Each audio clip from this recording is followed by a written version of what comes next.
What's up, Des? How you doing, man? Hope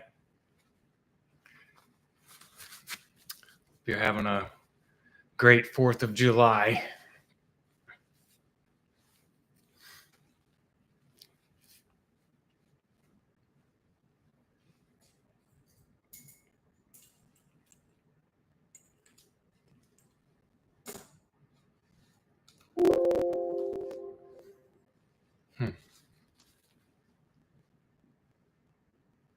Getting some burgers ready?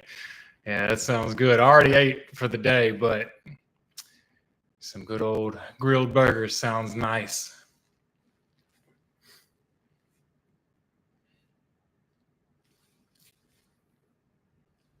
I wonder what the main, like, two things that people cook on 4th of July is. What ends up being the main two courses that everybody fixes. I'm pretty sure burgers is very high up on the list. It's got to be a toss-up between steaks, ribs, burgers.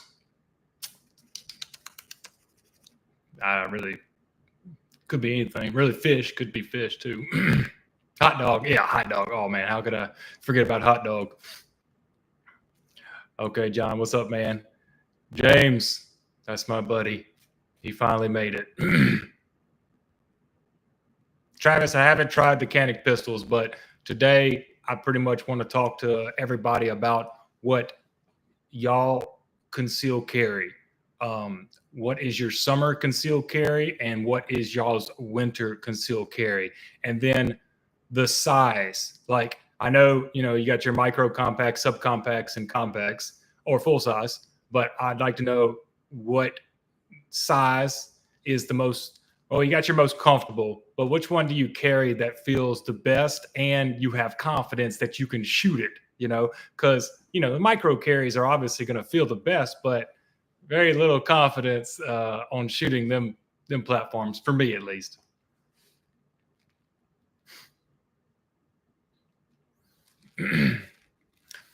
So I basically have 3 main concealed carry, four concealed carry weapons, and I have 2 SIG P365s, and I have the standard, which is the smallest one that you can get, and then I have the XL, which is the next size up, gives you a little bit fuller grip. But with the standard, I have the choice of having the smallest magazine to where you can't really get that third finger on there, but it can fit in your pocket. And then I have the choice of the extended 12-round magazine that gives me that third finger grip, but still, it stays compact. And then I have my XL, which is usually my primary concealed carry, and it gives me the full 3-finger grip, and it's still very concealable. So that's the 2 that I will normally carry most of the time. Until we get to winter, I can start getting creative and change it up a little bit. I could even, I don't know if I've ever done it, but I can even start wearing the shoulder holster right here in the winter if I wanted to, because, you can get away with a jacket or something and it hides it completely. There's the 320 appendix. I'm going to say, avoid it for now. Avoid it for now. Chief, the thoughts on the CC9, I'm interested. I will say, out of all the reviews, everyone's had a good, it's been a good reviewed gun and stuff like that. I haven't heard no negative things. I will say it's not the most attractive concealed carry gun I've ever seen. I think a lot of people were saying it even looks like the Taurus, one of the Taurus's ones. And I gotta agree, it don't look great, but really, I mean, it looks good enough to have. And as long as it works and functions, flawlessly, I'm into it. And honestly, I don't like the 365's firing pin spring or whatever breaking after so many rounds. That's kind of rubbed me the wrong way. Not that I shoot my concealed carry guns that much, which I should. I know I should. But I don't like parts breaking in a gun when you don't have that many rounds through it. And so that's what's kind of bothering me about the 365. So they're kind of on the maybe I'll keep them, maybe I won't. I don't know. Okay, Bluegrass, for summer, you got the Shield Plus. Hey, my buddy James carries the Shield Plus, actually, I believe. 2.0, and you got the CZ P10S for the winter carry. Me and my buddy have been talking about the P10S a lot. There's also the P10M, which is the single stack, I think. I don't like the way the trigger looks on that one, but it's still a nice little concealed carry weapon. And for fall, you got the MR920 with an RMR and a PSA micro dagger, and the C1 with the Swamp Fox Sentinel on it. Okay, the MR920. Which one is? I'm not sure what the MR920 is. Yep, James said CZP10S, even though I know you carry the Smith all the time. You don't have that CZP10S yet, so you can't say you carry it. I know you too well. I know what you carry. Oh, so anyways, so the 365 and the XL are basically my summer carries. When winter gets here, I've been talking about it a lot, but the HK P2000 will absolutely be my main carry gun for winter. Really, I'm debating about doing it in the summer right now. When I have the appropriate wardrobe on, I can definitely get away with that thing. I have so much confidence in that gun now, and I like it so much. The ergos and the way I shoot it is really good. I absolutely want to carry that gun. That's why I have another one on the way. So I'm going to have two. Okay, Des, you like carrying your P2000? Yeah. So it's going to be the P2000 that I like. And then the other one that I won't carry it as much, but I still feel very okay with carrying it. And that's going to be the Beretta 92X Compact. And it's the legacy one. So it doesn't have the Picatinny rail or the optics cut on it, but it's fine. I'm fine. I would rather keep the package as small as possible, so I'm not going to be adding a light or a red dot to my carry guns. I need them to be as easily carried as possible, so I'll never put those two on my carry guns. Hey, what's up, KD?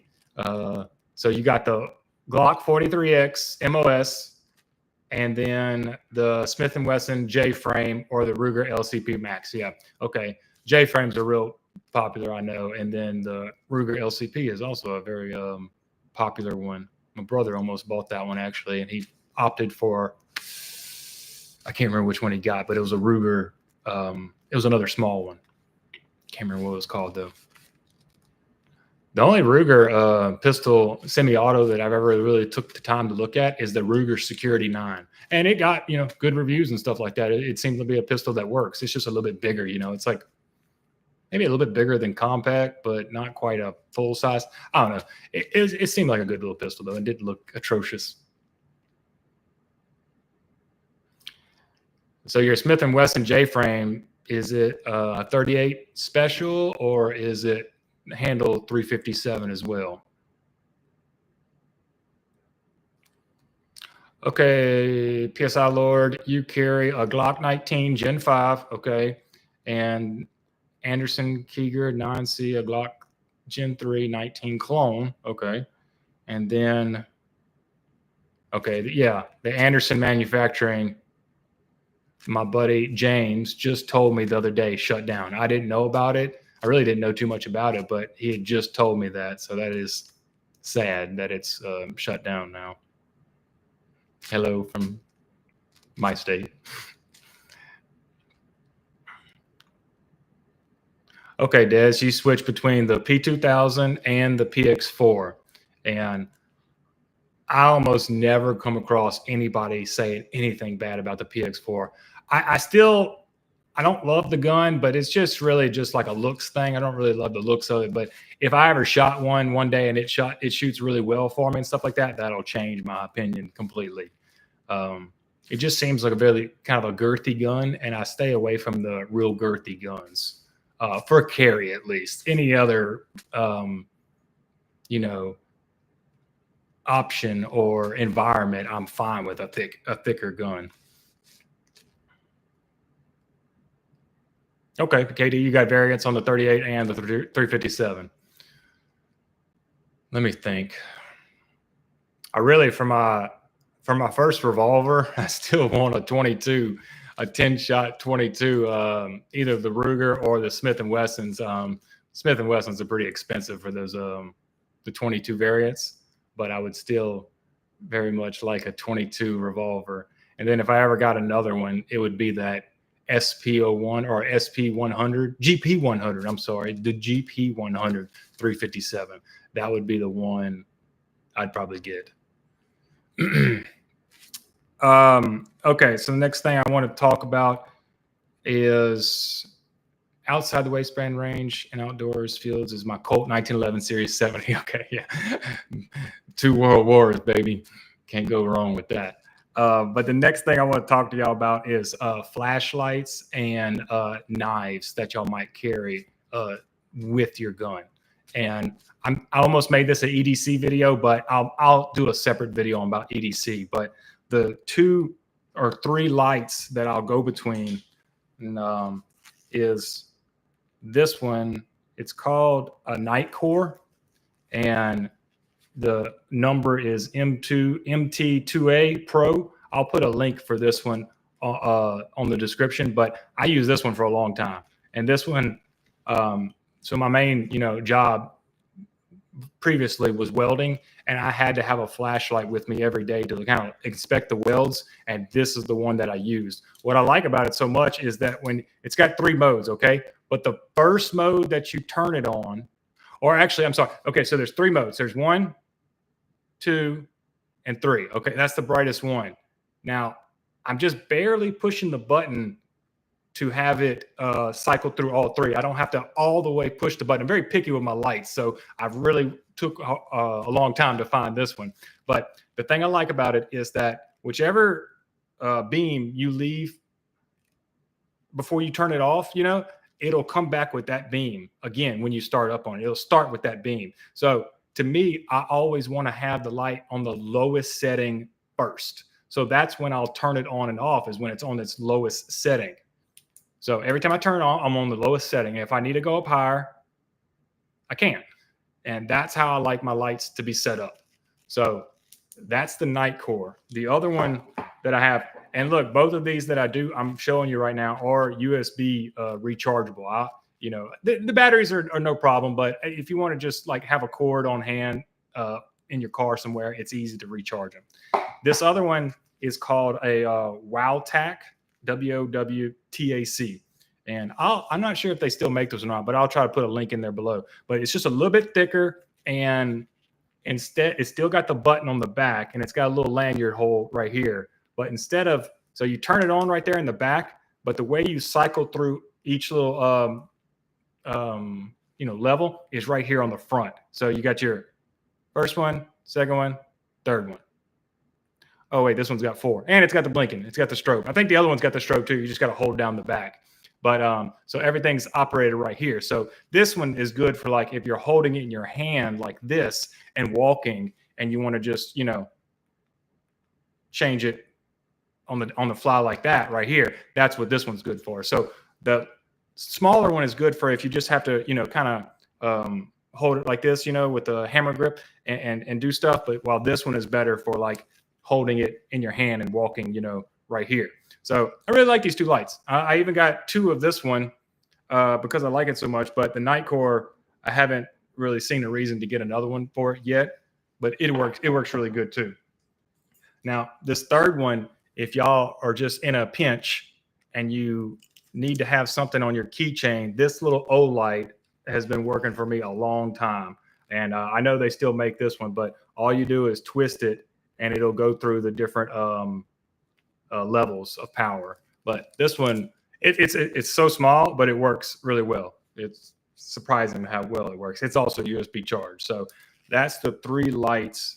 I do have a stream light as well. It's the tan one. I know they have a black one as well. I should have got the black one instead of the tan one, because the tan one does exactly what I didn't want it to do.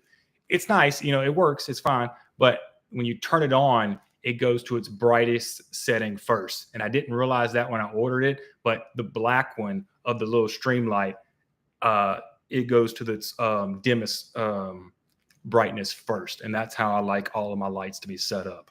Okay, now let me answer some questions here. Okay, KD. I just wanted to say hi and wish you. Okay, KD, man, appreciate you, man, getting on here.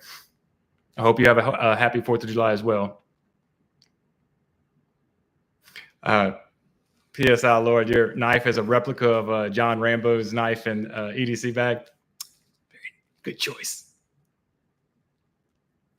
Okay, Weebs, you've had a Surefire G2 and a 511 polymer since 2011. Okay, well, shit, that's a long time, man. If that sucker is keep kicking from that point on, you got a good one. You got a Rotten Sandwich. You got a Smith & Wesson Shield Plus. Okay, that's James's carry. My buddy James on here. He's got this Smith & Wesson Shield as well. I think he's trying to get to the CZ P10S as his next one, but I'm sure he'll be going back and forth. Now, as far as knives, I have a few different options. This one being a Civivi right here. Conspirator, I think that one's the name of this one, but it's got a little button lock right there on the end of it, and all you do is push it and it goes down. Really, really smooth ball bearings on this thing. So this is the one that I ordered, and I got a brown one to match it, kind of different. I'll put links in the description for that one. But really, one knife that I end up using the most, and it's pretty funny that I use this one because it's the most inexpensive, but I promise it's the most useful, is this Milwaukee knife right here, okay? And it's called the Fastback, okay? So it's got the little button lock, so you open it up by pushing the button, but here's the thing. It's got the hook on the end of it. I never thought in 1,000 years I would like that design right there. I always wanted just a straight blade, without the serrations. I don't like the serrations. And I know they're good for some things, but I never use them. But that little sucker right there, having that hook, this is like the ultimate box opener right here, box cutter. You know what I'm talking about? So this knife has surprised me about how much I like it, and it's made out of polymer. So, but it's really tough polymer. I can barely get this sucker to flex. It's got a metal inlay in the middle of it, and how you close it is like it's got that clip right down the inside. You push it and close it like that. But you can't open it. You can't open it unless you hit that button. So you got to hit the button. It locks in there. It's real sturdy and it's real lightweight. So another prerequisite to my knives is they all need to be kind of lightweight. I don't like real heavy knives. And then you got this famous Buck right here. This is a really good knife and stuff like that. Buck makes some really good premium stuff. The only thing I don't like about the Buck is the rubber will get hung up in my pockets really easily. So if I could get another one and replace those scales with something else, I would like it a lot more, but I don't like the rubber. If you have wet hands and you're doing, some fish cleaning or something like that, or you're just cleaning, blood and stuff like that from deer or skinning out, the rubber works great. But if you're not, it kind of gets stuck in the pocket. Here's another one I would mention. This is called a gentleman's knife.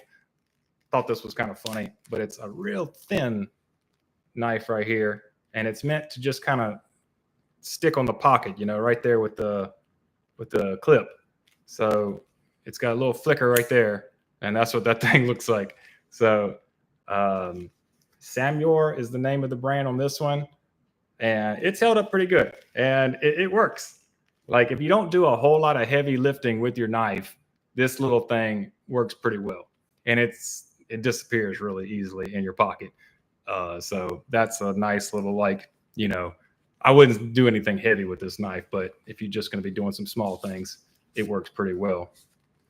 So that's the knives that I carry and stuff like that. So let's see. Happy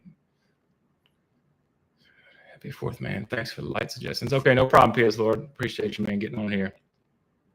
Our Gerber, okay, Rotten Sandwich. You got a Gerber folding razor. Okay, well, Gerber was probably my first brand I ever got, and I had that folding. Wonder if I don't know the name of the one that I have, but it was one of my favorite ones. The model number.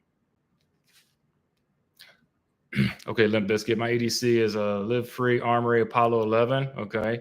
And then it used to be an M&P 2.0 compact, but after shooting a double stack 1911, I've been converted. I'm so scared to shoot 1911s because I'm scared I'm going to like it. And I'm scared I'm going to not end up liking the rest of my pistols because 1911s, they got the best triggers in the business. So as soon as I feel like the best trigger feels like, I'm going to be hard pressed to go to anything worse.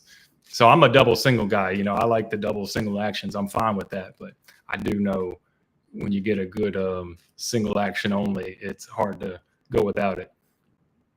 I tried out the Ozark Trail D2. I did hear about the Ozark Trails. That knife was all the rage last year. It wasn't impressed. Oh, okay. Well, I did hear about the Ozark Trail, but I never did get it. The D2 wasn't that impressive, huh? Okay, Weebs, you got the Kershaw Live Wire Carbon. Okay, I'll have to look that one up. I do have something Kershaw. Actually, I do have a Kershaw folding one. It's a $15 knife, but it's held up just fine. This little thing right here, I've used this thing several times. It's on my keychain. This is Kershaw though, and you know it's a bottle cap opener, but I use that sucker right there to open up some flatheads, you know, or some Phillips, stuff like that. And this one right here, it's just a little chunk of steel that you can pry stuff off with, but it disappears on my little keychain right here, so it works really well too. I'll put the link for that one on the description because I did get that one off Amazon too. It's pretty cheap. Okay, went back to carrying the Kershaw knife wise. I don't splurge much. I have a cheap Cabela's knife. Honestly, knives get crazy. Like I can't believe the prices these people charge for these knives. And you really can make one of the cheapest knives work. All you got to do is learn how to sharpen a knife.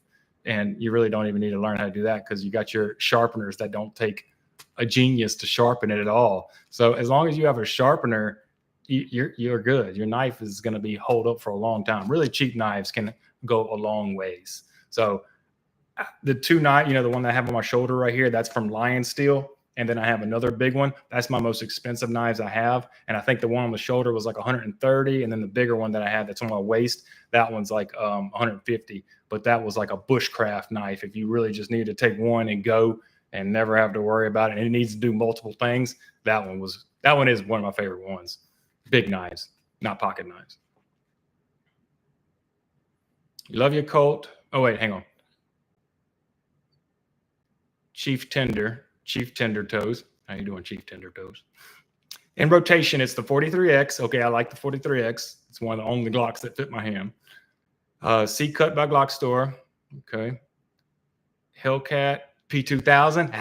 Okay, there we go. Now we're talking. That's my gun. The Smith & Wesson 442. Not sure. I don't know which one that one is. And the Car PM9. Yeah, I see the cars a lot. Daily knife is the Microtech UTX 85. Microtech makes some high quality stuff. I was never convinced. I know that's the flick up, you know, the ones that are spring loaded. They come out like a switchblade or straight up. I've had one before, but it was never a Microtech and it was a cheaper one. And I stabbed something and the knife retracted back into the blade, into the handle because the spring couldn't hold up to the stabbing. So that put a bad taste in my mouth ever since then for a knife that flicks, you know, that goes straight up the spring. But maybe that was just because it was a cheap one. Your daily light is various O-lights. Yeah, I showed off one of my little O-lights earlier. Hey, they work good. So it's like, you know, I don't need my light to be doing all kinds of crazy stuff. I just needed to go on and off and last a little while for me. That's it.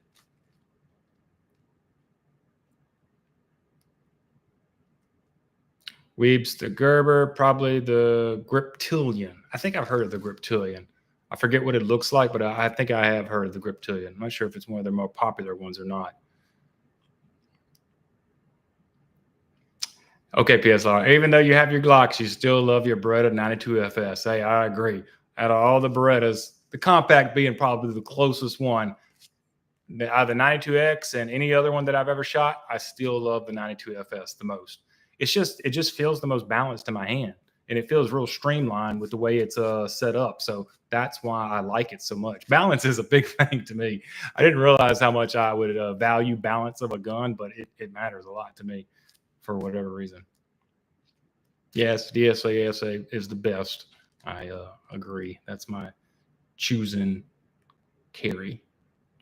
I've always bought cheaper knives. The Cabela knives I've got used to clean deer. Yeah. I've used them in the field when I was in the Army, and I've done everything with it to just sharpen it. Yeah, exactly. So that's pretty much what I was saying. It doesn't have to be a real high-end, expensive knife for it to get used. It's a piece of steel, and as long as the piece of steel is up to, you know, a certain spec, it's going to last through most daily tasks doing anything. I mean, as long as you're not trying to pry open a locked door, it'll be fine. Okay, your pops trained you on the 92 FS. Well, it's one of your beginner guns then, so that might have a lot to do with it. Whatever gun you started on is one you kind of gravitate towards. Although not me in my case, because I started on the Glock 34 and I figured out that I bought the worst. Not that the platform is bad. I know the Glock's good. It's just that for my ergonomically, the Glock is the worst gun for my hand. And that's what I bought first. Actually, technically, that's not right. I bought a Ruger Heritage Rough Rider 22 single action years ago. My dad had to buy it for me under his name because I wasn't old enough, but I wanted that single action gun. I blew my ears off when I shot that little bastard too. 22 loud when it's only this long. Okay, Bluegrass, you got a Benchmade 5.56 mini grip Tugan. Okay, look, I do have one Benchmade, and I found this sucker on the ground one day. It's a nice knife. It's 154 cm, that's steel type, and it's got the button right here where it flicks it out, just like that. So, but as you can see, it's the Tonto angle, and then it's got the grips right here. So I don't know how on earth you sharpen the serrations right here after they get dull, because they are really dull and I have no way of sharpening it. The only thing I sharpen is right here on the edge. So, and this edge has gotten dull. And I don't know if that's 154 cm is like really hard or not, but I've tried sharpening this knife several times and it won't take an edge. Maybe I'm not doing it right, but I've tried several times to sharpen this thing and it won't get sharp. But it's a good little knife. You know, the button right here, you push that button, it closes it up, and you have a little lock right here on the back. So if you push it up, it locks the blade in place. You can't get it out no matter what you do. So it's like a safety, you know. So you pull that down and then you can take it out. So that's the only Benchmade knife I have. I looked this sucker up, it's like $250 and I found it on the ground somewhere. I never use it though because it's not that sharp and they won't sharpen for me.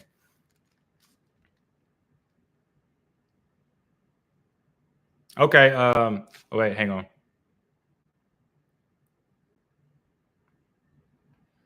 Nick, I did get rid of my CZP07. Actually, somebody from I mentioned on one of the videos I was trying to get rid of it, and somebody contacted me, and I shipped it to them. So I did get rid of it. I do like the new P10C.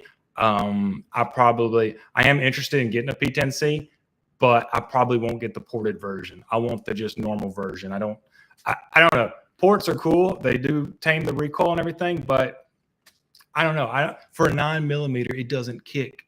No 9mm I've ever shot kicks. So I don't need it to be less kicky. I'd rather just have the full barrel, you know. But you know, if you find it to be a little snappy, then get the ports. They work fine. They're integrating the ports into the slide now instead of it being a separate thing. So that's nice. Okay, so Weebs did Milwaukee fixed blade called the Tradesman knife. Okay, well, I don't know what this one is, but this Milwaukee right here, this Fast Track, this is the one that I end up carrying a lot. I never would have thought a Milwaukee knife would end up being one of my favorite knives, but it is. It's cheap and it works really well, especially because of that hooked blade right there. I really like that hooked blade. Okay. Yeah. Okay.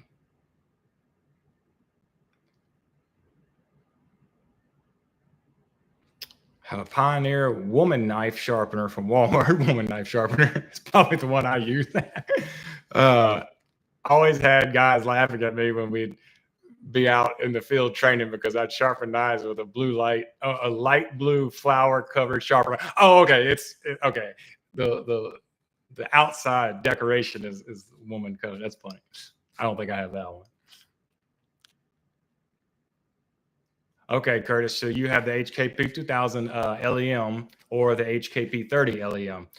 Love the P2000s. I love the P30s as well.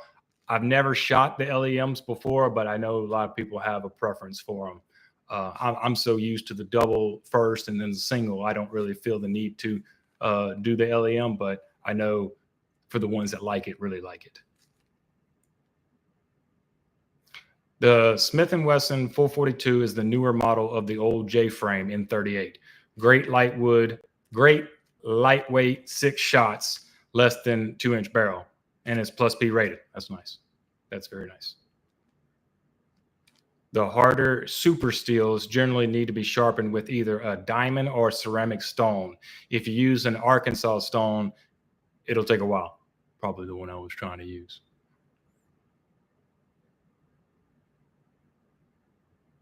Okay, Bluegrass, did I ever end up grabbing the HKP 30 SK?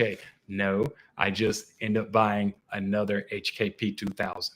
So, like I said earlier on in the stream, if I feel like there's any more issues that come up with the 365 series, I will start looking into the P30 SK. But as of right now, my two 365s are pretty much fulfilling the micro compact niche. So I don't really need the SK. But like I said, if SIG, or it ain't gonna be SIG, we know that. We know they ain't gonna confess to anything. If it just gets out there that they're having issues with the 365, I will start looking at the SK, and I'll probably. I don't know if I did translate to all HK guns or most carry guns. I would get the SK. I wouldn't get the P30 SK. I would get the P2000 SK, not the P30 SK. And then I would get the new CC9 as being my smallest gun, But those are the two that would interest me if I got smaller with the HKs. I'm so happy with the 2000 right now, though. So everything else is just clean off my radar because I'm loving the 2000 so much. In fact, the newer one that's coming in, it's brand new. And like I said, I got it from that Turner store that I mentioned for crazy cheap price for $4.99. So if y'all are looking for one, just give them a call. It's the cheapest price I've ever seen one. So I'm going to end up fancying that one up. I'm going to get the compensator for that one and just do some fancy stuff to that one, So I'm going to have two, one just standard carry, and then the other one's going to be Gucci'd. Gucci'd is what I should say, not fancy. Gucci.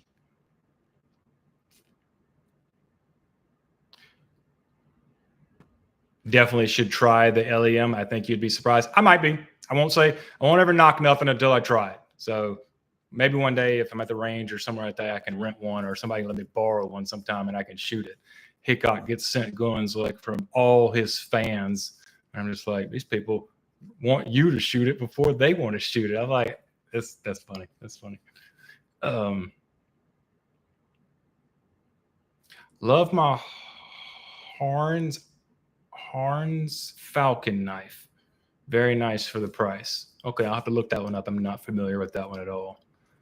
Glock 19, Gen 3. Gen 3s are pretty popular. Always, if somebody doesn't have the new Gen 5, they have the Gen 3.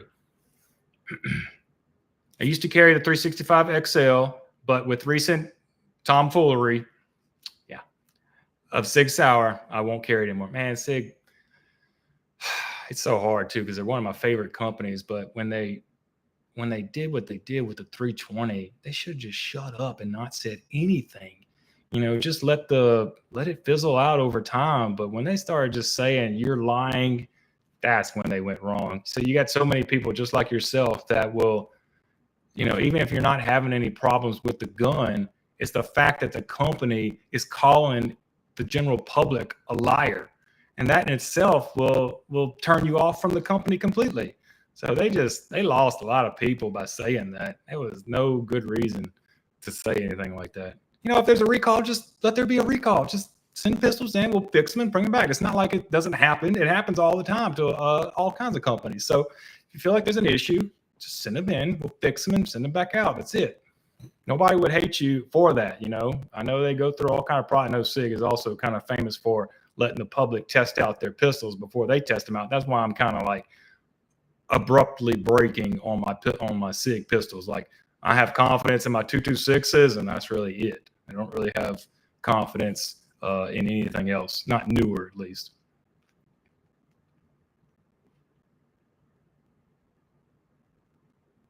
Oh, Chief Tender, I wish I was in Texas, man. I'd love to try it out. I've been looking hard at the Walther PDP 3.5F. Yes, the F net does feel nice. I've recently picked one up at my local store. It feels really nice. And though the PDP has a reputation of being snappy, so I'm guessing the 3-point model will have an exacerbate the problem. Look, this is what I'm going to say about that snappiness. I haven't shot the pistol, but I have shot. It can't kick any more than my standard 365, and my standard 365 isn't even snappy to me. I can only get like 2 fingers on the thing, and it still doesn't snap. People put, this is what I was talking about the other day, people put way too much stock in snappiness. Look, that don't matter. This don't matter. What matters is if you can shoot straight with the pistol and hit your target. That's what matters, okay? As long as you go boom, boom, boom, if you can shoot at that rate of fire, you're fine. You're never going to need to go like that. No, that's never going to happen. Maybe on a charging bear, okay, maybe that'll happen then, but still, I would tell you to try even harder to hit your target and take your time on a charging bear, because you really got to put the shot in the right spot if you're going to stop a bear. So aiming is of your utmost importance. So many people are scared of that snappiness and that recoil when it just has a little bit more. I done seen all the PDP videos. Some people say, oh, it's so snappy. Then other people are like, it's no snap at all. What are you talking about? So don't worry about that snappiness, man. There's no way it kicks harder than my 365 pistol. So I wouldn't worry about it. Just get that thing. If it feels good in your hands and you can hit the target, that's it. That's all the things you need to worry about. JJ, the CZ P10S is my underrated summer carry in South Florida. Okay, James, there's you another CZ P10S guy. He loves it. Biscuit, when I get around to getting another pistol, it'll probably be the newer 2025 TSOS 2011, probably the 5-inch version. I know that's a more affordable version for sure, and that's the only one I could probably afford as well if I ever looked into them. TSOS are like making 1911s for the cheapest price I've ever seen. So let's see here. Nick, Harns knives are banging. Check them out. Made in China, but oh well. Well, my Civivi knives right here are made in China, but just because it says made in China does not mean it's the most horrible thing on the planet like we all think. Of course, I don't like supporting China or anything like that, but there are a few China-made things that are legit. They're good quality. You know, you just have to let other people experiment with them before you buy your money. And if they give you the okay, then it's okay to get them. But I do usually try to buy American-only stuff if I can. Some knives are just so good and so much bang for the buck that it's hard to not, buy it if it's foreign made. Recently, Bluegrass, Sig Sauer has been sending threatening legal letters to LEO agencies that have banded their 320s. That's why I stopped carrying a 365 and went back for my other options. Yikes. That's crazy. And I know a lot of pistol instructors have banned that gun from their things. There's just the way I look at it is it's not even point risking it. There's no point risking it when you have as many options as we have on the market right now. Even if it wasn't as big of a thing as they're making it out to be, if anything comes under, daily feedback from people, I just put it to the side for the moment. I need to know if it's just a batch of them that went bad, or if it's a design flaw, and that's a really bad thing. If it's a design flaw, then that means every pistol has it, But I always thought it was a quality control issue, but I don't know. It might be a design flaw.